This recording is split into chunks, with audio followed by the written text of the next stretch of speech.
natin, guys. Diyos ko, makita ko pa lang ito, mga kababayan, ay talagang nalulungkot na ako at natatawa. Bakit? Mr. I move, mga kababayan, sa 2028, posibleng presidential or BP candidate. Diyos mio Marimar. Ang mga DDS po, mga kababayan, ay nagkakalat na naman ng katatawanan sa social media.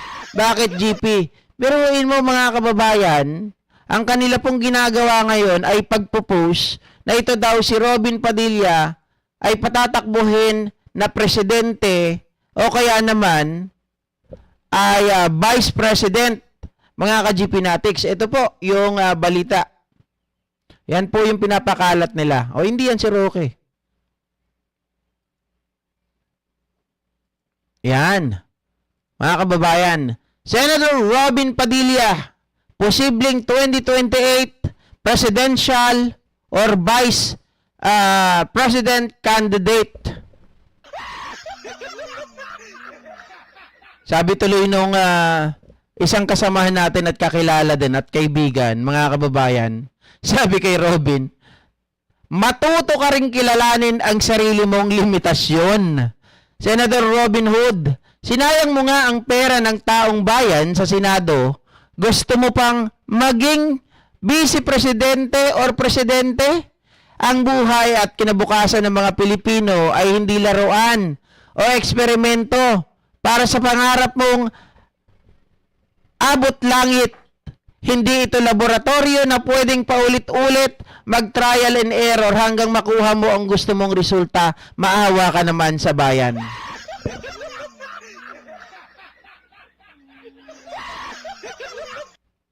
Grabe guys, no? Biruin nyo. Ang taas ng pangarap ni Senador Robin Padilla. Tatakbo bilang presidential or BP candidate. Kasi sabi nila, sabi rin nila Panelo nung una, mga kababayan, kapag na-impeach si Sara Duterte, ang pinakamalakas nila na kandidato ay itong si Robin Padilla. Mga kababayan, paano na yan? May bonggo nang lumalabas na malakas. 'Di ba? Pero kung si Robin Padilla ang pag-uusapan natin, mga kababayan, isipin natin sabi nga dapat alamin niya kung saan yung limitasyon niya. Ang tanong, paano kung siya yung naging presidente? Saan pupulutin ng Pilipinas? Paano ito makikipag-usap? Paano ito makikipag-usap, guys, sa mga international leaders? Doon nga lang sa simpleng I move, tapos doon sa plenaryo, ano yung mga ginawa niya doon? Nung sila ay nag-uusap ni Coco Pimentel, 'di ba? Biruin mo, inaabot lang sa kanya ng mga abogado, hindi niya pa maintindihan. Binasa niya na nga lang, mga kababayan. At ang sabi niya kay Pimentel, 'di ba? Ang nagawa niya lang doon ay taghalang-galang. Ito ay Bartap Natcher. Imbes na Bartap Natcher kung ano-ano mga pinagsasabi. Tapos gusto nyo pa maging presidente si Robin Padilla? Hindi nga marunong ito makipagdebate. Sabi ni Erotica Gun, sa China mapupunta ang Pilipinas. Ay sigurado. Pakakawalan si Digong, yun ang una niyang gagawin. Eksakto rin. Ang kanilang gagawin, mga kababayan, ibalik ang mga Duterte. 'Di ba? Siyempre, binigyan siya ng presidential pardon dati nitong si Digong. Malamang sa malamang, gagawa rin ito ng paraan para palayain si Digong. Pati si Sara Duterte, mga kababayan, na halimbawa siya ay na-impeach, ang gagawin niya din dito, mga kababayan, bibigyan niya rin ng presidential pardon para ibalik yung ibalik yung kanyang kalayaan na iboto at iboto. 'Di ba? Diyos ko po, Robin. Anong gagawin mo doon? Tapos, pag ikaw ay ini-interview, or kaya i-interviewin yung asawa mo, nandun ka, naka-bathrobe, tapos Ipapakita mo yung sili mo. Huwag mo nang ipagyabang yung sili mo, magkasing laki lang ata tayo ng sili. Hindi, mas malaki naman sa akin konti. Ha? Grabe, ang tindi ni Robin, ano? Mga kababayan, piruin mo, kinantahan mo lang ng Wonderful Tonight yung mga tao, nanalo ka na. Tapos ngayon, gusto mo maging presidente. Kahit vice presidente, mga kababayan, Diyos mio, Marimar. Anong gagawin nito? Anong itutulong neto sa bansa natin? Itong taong to, walang sariling desisyon eh. Pero mo si General Torre, mga kababayan, kung sinabi lang ng boss namin, nakalad ka rin kita, boss. Ako pa mismo magsasabi, nakalad ka rin kita. Kung sinabi lang ni Tatay Digong, ni Presidente Duterte, nakalad ka rin kita. Kakalad ka rin kita, boss. Kaya alam, wala silang sinabi sa amin. Wala silang inutos sa amin na ganon.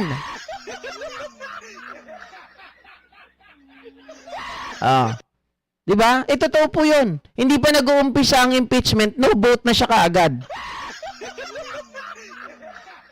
Dati, ang mga senador natin, talagang kapitapitagan.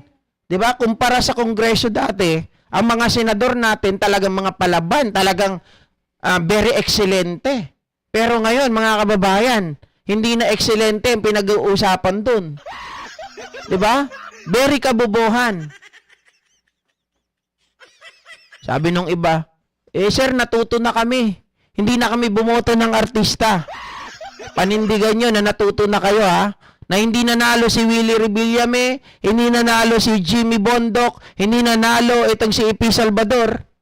Baka pagdating ng panahon, dahil kakantahan na naman kayo ni Robin Padilla at maggaganon-ganon na naman sa inyong harapan ng kanyang bigote, boto nyo. Diyos ko po, mga kababayan, kapag ito nagpresidente at ito ay nanalo, uwi na ako ng probinsya. Doon na lang ako, magtanim na lang ako doon ng kung anong pwedeng itanim.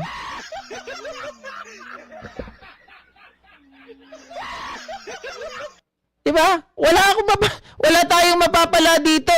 Ang Pilipinas, imbis na paganon, pasulong, mga kababayan, paganon. Baka hindi na tayo makaahon.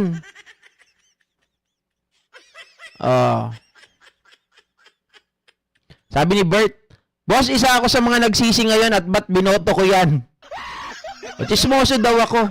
Natural, vlogger ako eh. Diba?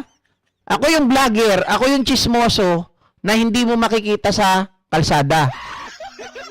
Hide na nga kita, nanguulol ka eh. Sorry. Diba? Mga bastos. Mga DDS, kayo, pinapayagan na nga kayong pumunta dito, huwag kayong mambastos, huwag kayong mag-GAGO. Huwag kayong mag-PPI. Dapat desente. Pinapahalata nyo mga kayo eh. Wala kayong pinag-aralan. Mana kayo sa amo nyo. Totoo naman eh. Gusto nyo ba ng isang Robin Padilla ang maging presidente ng Pilipinas? Paano ito makikipag-usap? Paano ito makikipag-deal doon sa mga foreign leaders? Mga kababayan, again, sa kamangmangan ng isang tao dahil hindi niya alam yung pasikot-sikot at hindi marunong umintindi, syempre mag-uutos siya ng ibang tao. Wala siyang personal knowledge sa mga nangyayari. Dahil mayroong third party, may fourth party, may fifth party na magta-translate sa kanya, translator para doon sa kausap. Mga kababayan, alam naman natin na kapag ang message nandito, pinapunta mo sa pang-anim na tao, pang-pitong tao, hanggang pang-dosing tao, iba na ang ibig sabihin. Iba na yung nakakarating, may dagdag bawas na. So paano? Si Robin Padilla. Siya ang presidente, pero parang walang silbi. Hindi parang, talagang walang silbi. Dahil hindi siya pwedeng makipag-usap eh. Hindi niya maiintindihan yung mga English na yon. Sino pa uupuin niya? Yung mga abogado niya? Oh. Di ba? Oh, sabi ni Mama Lily Tonini, ganyan ugali ng mga DD shit. BO 8080 Tanji A. Kaya nga eh. Pero wala na tayong magagawa dyan sa mga DD shit na yan eh. Di ba? Mga idioterte at tanganista. Sir GP, basta DDEBs, BO supporters walang moral, talino, common sense, at logic mga yan, mga asal kalye. Pinapakita lang nila, mga kababayan, na gusto lang nilang marinig yung gusto nila. O, bakit pa kayo nagpupunta dito? 'Di ba? Kung masasaktan lang kayo, huwag na kayo magpunta dito. O, pero kung gusto niyo matuto, dito lang kayo. At kung gusto niyo may marinig na opposite ng paniniwala nyo, dito lang kayo. Pero huwag kayo masasaktan. 'Di ba? Linda de la Vega, paano siya makikipag-usap sa ibang bansa? Ganito po.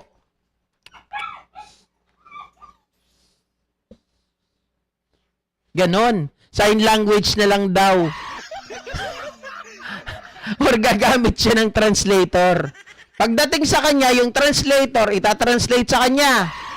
Dahil hindi niya naiintindihan yung English, tatagalugin naman, mga kababayan. Pwede na siyang ibenta ng mga mga tao sa paligid niya eh.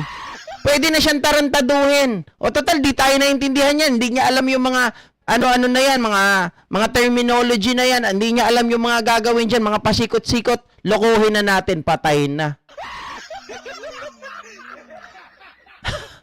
Diba? Diba, Ma'am Marcibal?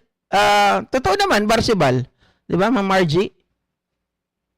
Ang isang tao na walang alam, mga kababayan, pwedeng matuto. Pero, hindi mo pwedeng gawin na playground, hindi mo pwedeng gawin na laboratorio, ang isang pwesto, mga kababayan, na critical. Yung pwesto na yan. Diba? Yung mga, kailangan mo kasi dyan, meron kang critical thinking. Diba? Kailangan mabilis kang mag-isip. Kailangan may mga contingency plan ka dyan. Kailangan marunong ka makipag-usap sa mga foreign leaders. Kailangan marunong ka sa ekonomiya. Kailangan marunong ka sa lahat ng bagay. Hindi lang yung pag-aartista ang alam mo at puro katatawanan. Baka mamaya makita ka rin dyan. Sasayaw-sayaw ka rin kasama ni Mariel.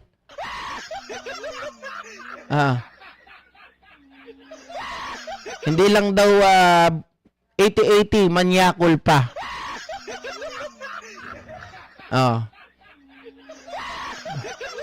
Alam mo, Ma'am Leia Ponclara, kung BO ako, at kung adik ako, edi, sana hindi na ako dito nagbablog. 'Di ba? Dapat nandun na ako sa kalye. Nagnanakaw na lang ako doon. O kaya nasa preso na ako. Kayo, puro lang naman kayo hinala. Baka kayo ang adik. Biruin nyo, gusto nyo maging presidente, Robin Padilla? Baka iharap ko to sa grade 6, wala to, dito manalo. Diba? Anong alam nito? Ipagtanggol ang mga Duterte. Simpleng I move. Hindi pa makumpleto.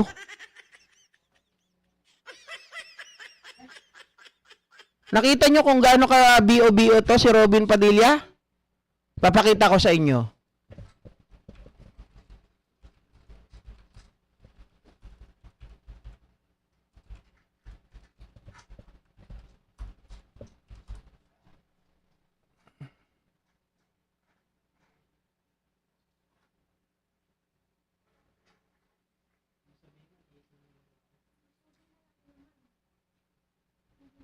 Eka lang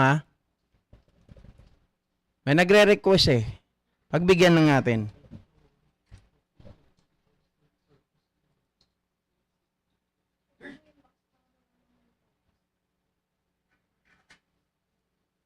Sinasabi po nating existing practice na ngayon na ginagawa nila. Ano po ang legal? Wait lang, maingay to eh. Yung iba.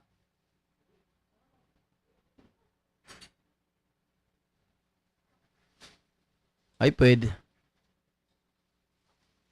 Ni Senate Minority Leader.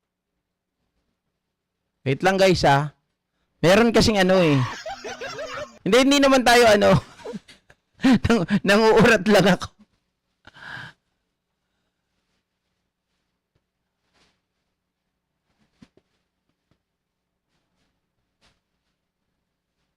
Sinasabi po nating existing practice na ngayon na ginagawa nila, ano po ang legal basis nun? Opo. Kasi, siyempre, bago nila ginawa yan, kinover muna nila sarili nila ng, ano ba tawag, circular ba? Opo, circular. Opo. Sige. Ano po ang legal basis ng Commission on Audit para sa kapangyarihan nila sa pag-issue ng circular? Opo, napakaganda po ng tanong ng ating pinunong menorya. At yan po, alam niyo po, dito po sa aking kaliwa, kung titignan niyo po, dahil ang sabi ko po sa kanila, Ginoong Pangulo, tayo po ay haharap sa bar partner. Bar partner. Matisan pa. Kaya kailangan po, battery ng mga auditors ang kailangan po natin dito sa kaliwa. Ano po? Nakita nyo yan? Oh. Yung legal basis na yun ay, ano sabihin? Section 2 ng Konstitusyon.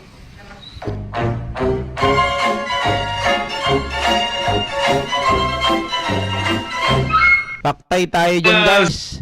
Pag ganyan yung presidente natin. 'Di ba? Ang inaasahan niya lang yung mga abogado. Hindi niya kayang ipaliwanag. Nagbasa na nga lang eh. Oh. Section 2 of the Constitution. Hindi kayang i-deliver. Eh, kung si Pacquiao tapos si Robin Padilla, mas maniniwala pa ako kay Pacquiao eh. Mga kababayan, kasi si Pacquiao may progreso, nag-aaral. Eh si Robin Padilla, anong ginagawa? 'Di ba? Imbis na yung ginagawa niya doon sa dahig, na pagsunod-sunod, di kila Sara, kila Harry Roque, kung yung oras na yon ay ginagamit niya para mag-progress naman ang utak niya, eh di sana may magandang ibubunga. Oh, sabi ni Alain Alicia, magaling pa si Pacquiao dyan. Correct. Si Pacquiao kayang mag-straight English. Kahit sabihin natin may punto lang kasi may Bisaya eh. Pero tatalunin nun si Robin. Oh. Tapos gusto ninyo mga kababayan, ano pati, meron pa akong kukunin. Teka lang.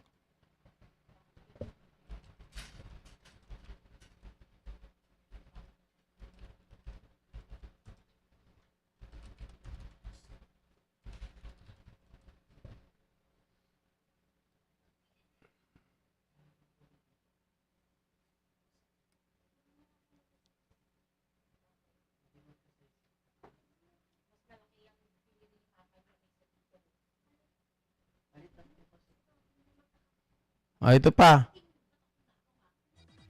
Ang aking pangarap. Ay, sorry.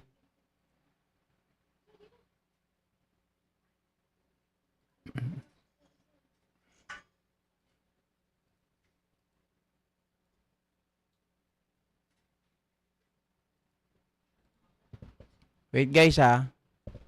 Ito kasi ano lang eh.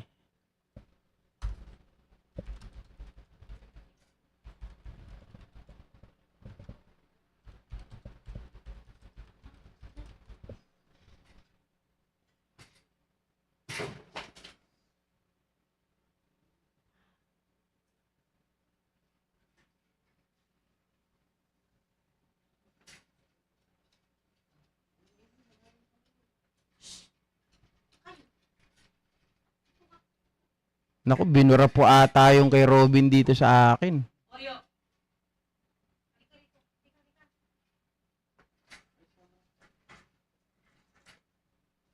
Nawala. Ay, ito.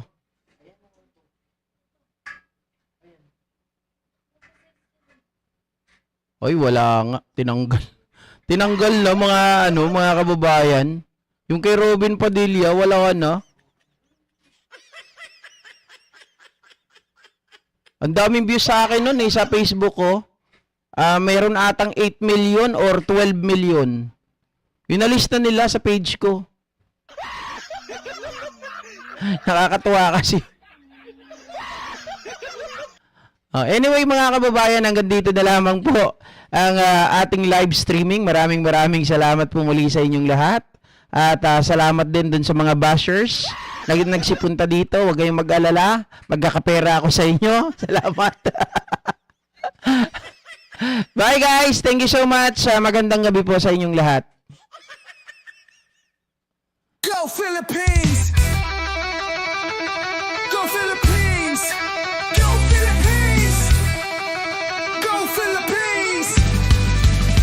Sa silong ng araw, lupang mahalaga, tugong magiting, sa'yo'y alay na. Sa bawat pagsikap, sa bawat hakbang, ang dangal ng bayan, tayo ay manindigan. Huwag matakot, huwag panghinaan. Sa hamon ng buhay, tayo'y lumaban. Pag-ibig sa bayan, sa puso'y ilaganap. Tugot pawis aking handang iharap. Go Philippines, bayan kong mahal. Sa iyong buhay ko ay iaalay. Sa hirap at ginhawa, hindi kita iiwan. Laging tatanglaw, hindi papatinag. Sa liwanag mo, O Diyos, ako'y nagising. Pag-ibig mo sa bayan, walang kahambing. Sa bawat sugat, ikaw ang naghihilom. Pag-asa at lakas, sa'yo tutugon. Yeah, go Philippines, taas noo, di pabubuwag. Kasaysayan natin, di mabubura na sinungaling at huwag. Fake news, dapat nating labanan, buksan ang isipan.